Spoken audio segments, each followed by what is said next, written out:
मुश्किल सारी ये है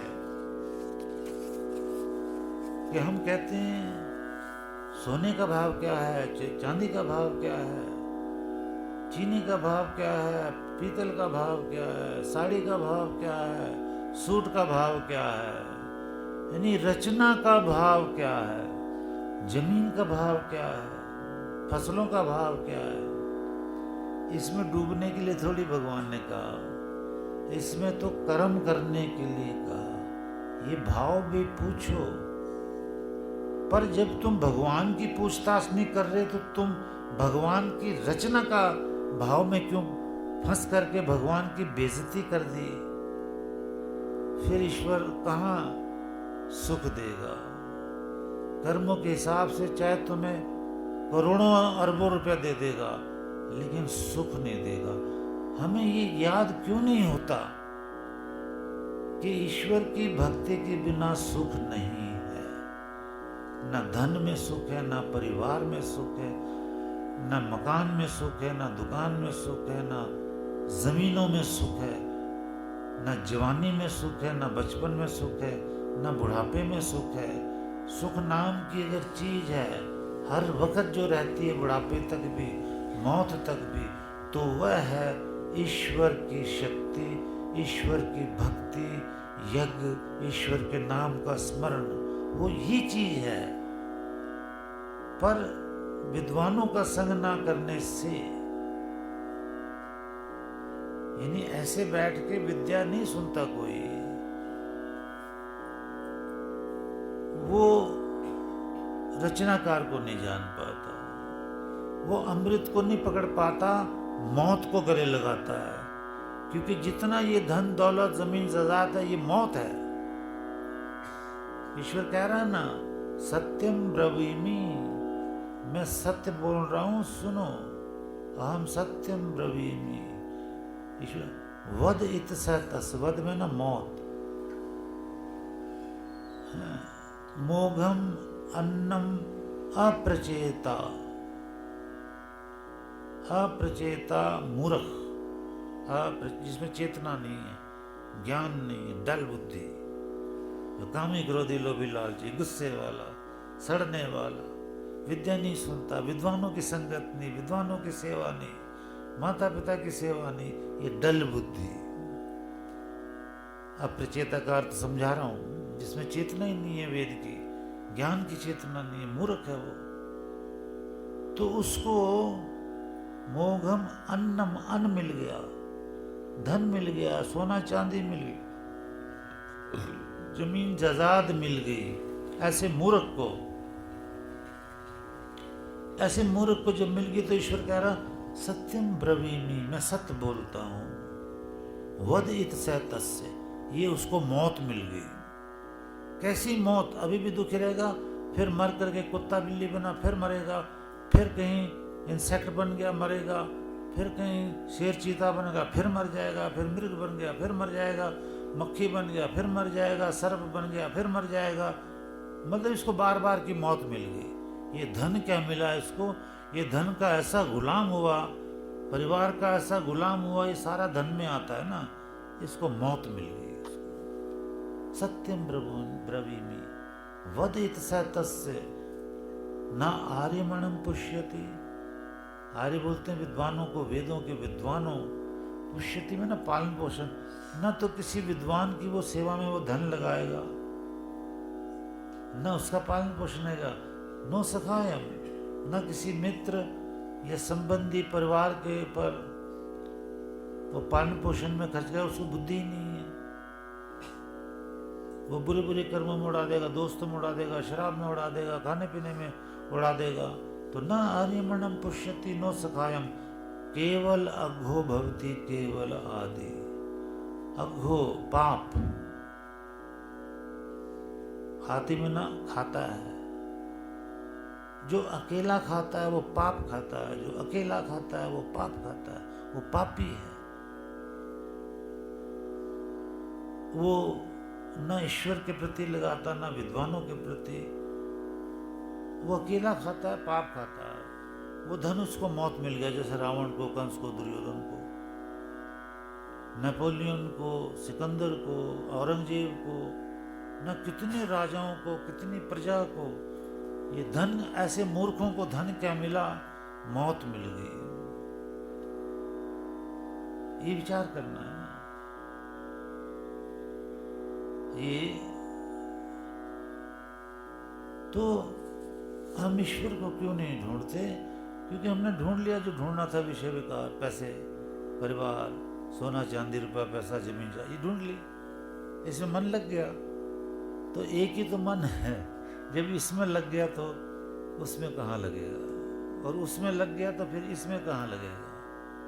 बुद्धिमत्ता यही कि उसमें लगे और इससे व्यवहार करे, सिर्फ कर्तव्य कर्म करे परिवार के साथ। ये कौन, ये भगवान की लीला है। कौन प्रिय अप्रिय स्वप्न को दिखा रहा? कभी सोचा कि स्वप्न आ रहे हैं? इस स्वप्नों को दिखाने वाला कौन है, उसको ढूंढो। ये कौन प्रिय और अप्रिय स्वप्न को दिखा रहा? ये कौन प्रिय और अप्रिय स्वप्न को दिखा? ज्ञान बाधा वृद्धि सुख का हमें करा रहा। ज्ञान बाधा वृद्धि सुख का हमें। नाड़ियों में घूमते, नाड़ियों में घूमते रक्त को बना दिया, रक्त को बना। रंग बिरंगे रूप में सौंदर्य को दिखा दिया, रंग बिरंगे रूप में सौंदर्य। ये किसने रच के विश्व में, ये किसने रच के विश्व में भरा प्रकाश है? कौन रचनाकार है? कौन रचनाकार? ये कौन रचनाकार है? कौन रचनाकार?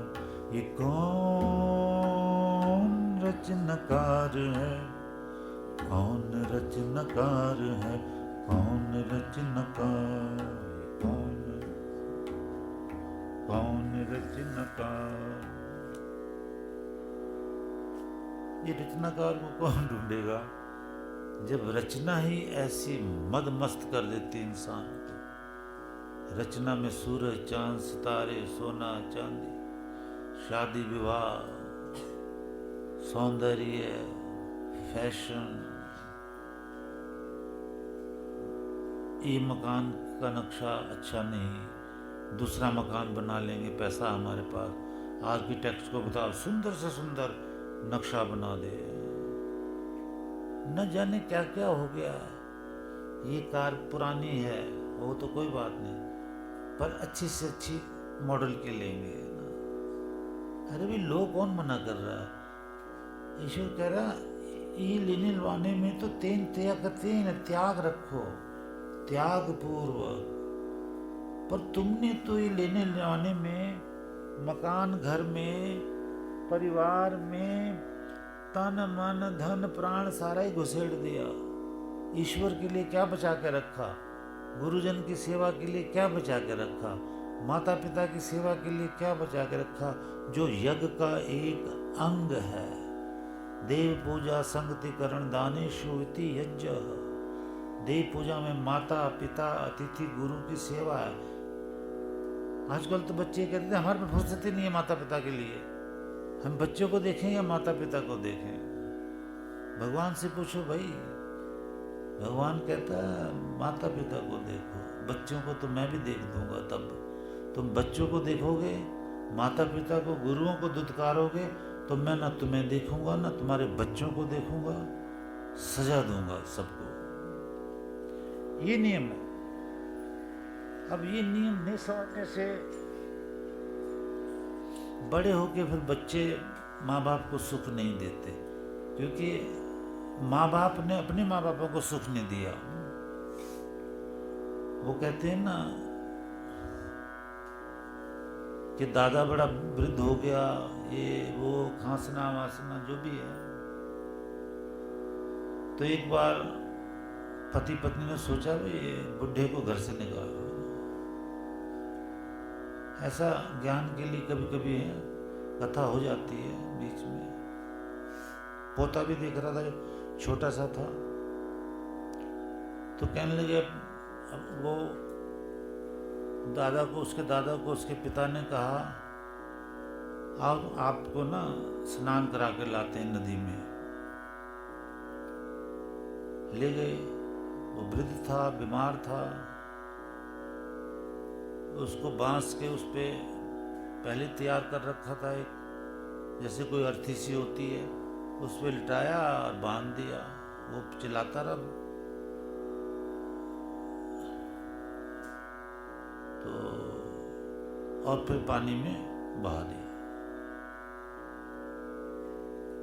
अब वो उस पोते ने पूछा अपने बाप से, क्या कर रहे हो? तोतली आवाज में कहते हैं, बेटा तुम्हारे दादाजी को ना हमने स्वर्ग में भेजा है, आत्मा की शांति के लिए स्वर्ग भेजा है। तो उसका बेटा तोतली आवाज में कहता है, पिताजी जब मैं बड़ा हूंगा ना, मैं भी आपको ऐसे ही स्वर्ग में भेजूंगा। तो ये तो ईश्वर करके दिखा देता है, ईश्वर करके दिखा देता है कि भूमि पे सुख चाहते हो तो माता पिता की सेवा करो, वो प्रसन्न रहें, वो काम करो, अपनी मर्जी का काम ना करो। हाँ, माता पिता अगर गलत होते हैं तो थोड़ा सा प्यार से उनसे बातें चीतें करो, लेकिन महाभारत में भी है, वेदों में भी है, कैसे भी हो माता पिता, आप उसका निरादर नहीं कर सकते, उनके सामने क्रोध में नहीं बोल सकते, उन पे क्रोधित नहीं हो सकते। आप उनसे दूर हो सकते हो, लेकिन उनका निरादर नहीं करना है। हाँ, बहुत ही कोई घोर पापी ही माता पिता हो, उसके बारे में अलग नियम है भगवान का कि त्याग दो, त्यागा शांतिरनंतरम, निरादर नहीं। तो लेकिन हाँ, माता पिता तो सब ठीक ही होते हैं, जीने का ढंग है ये। फिर अगर इस लोक में सुख चाहते हो और परलोक में भी चाहते हो कि अगले जन्म में भी सुखी रहे मनुष्य का, फिर ईश्वर कहता है गुरु को प्रसन्न कर लो, क्योंकि माता पिता की सेवा से अगला जन्म नहीं संवरता, यही जन्म में तुम्हें सुख मिल जाएगा। अगले जन्म के लिए तो फिर गुरु चाहिए, आचार्य चाहिए। इसलिए ईश्वर ने नियम बनाया, माता पिता अतिथि गुरुओं की सेवा करो। ये यज्ञ का एक अंग है, इम्पोर्टेंट अंग है। और ये सारी विद्या ये विद्वानों से मिलती है, विद्वानों को प्रसन्न करो।